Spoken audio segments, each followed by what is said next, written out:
विविध भारती पुणे ठळक बातम्या. नागपूर जिल्ह्यातील गोधनी इथं मंजूर झालेले institute of driving training and research हे केंद्र स्थापन करण्यासाठी राज्य सरकारला केंद्र सरकार आवश्यक ते सर्व सहकार्य करेल.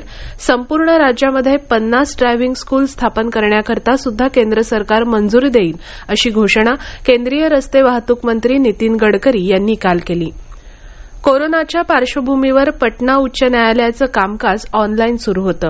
आजपासून न्यायालयाचं प्रत्यक्ष कामकाज सुरू होत आहे. येत्या 15 जानेवारीपर्यंत हे प्रत्यक्ष कामकाज प्रायोगिक तत्वावर असणार आहे. दररोज प्रत्येक पीठासमोर केवळ 25 खटले चालवले जातील. खटला सुरू असताना प्रत्यक्ष हजर राहणं अत्यावश्यक असल्याखेरीज कोणत्याही तक्रारदाराला न्यायालयात प्रवेश दिला जाणार नाही. आज ब्रेल दिन. ब्रेल लिपीचे संशोधक लुई ब्रेल यांच्या जन्मदिनानिमित्त दरवर्षी 4 जानेवारी हा दिवस ब्रेल दिन म्हणून साजरा केला जातो.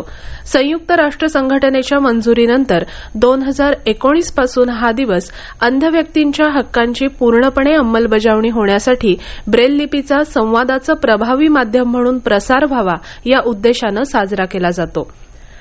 पश्चिम रेल्वेनं मुंबईच्या मध्य रेल्वे विभागात स्वयंचलित स्वच्छता यंत्रणा कार्यान्वित केली आहे. पर्यावरणपूरक तंत्रज्ञानाला चालना मिळावी हा यामागचा उद्देश आहे. ही यंत्रणा कमीत कमी वेळ, पाणी आणि मनुष्यबळाचा वापर करून अत्यंत प्रभावीपणे संपूर्ण रेल्वे स्वच्छ करते. या यंत्रणेमुळे रेल्वे खात्याची स्वच्छतेवर होणाऱ्या खर्चात वर्षाला जवळपास 68 लाख रुपयांपर्यंत बचत अपेक्षित आहे. नवीन वर्षात पुण्याला 6 नवीन पोलीस ठाणी मिळणार आहेत.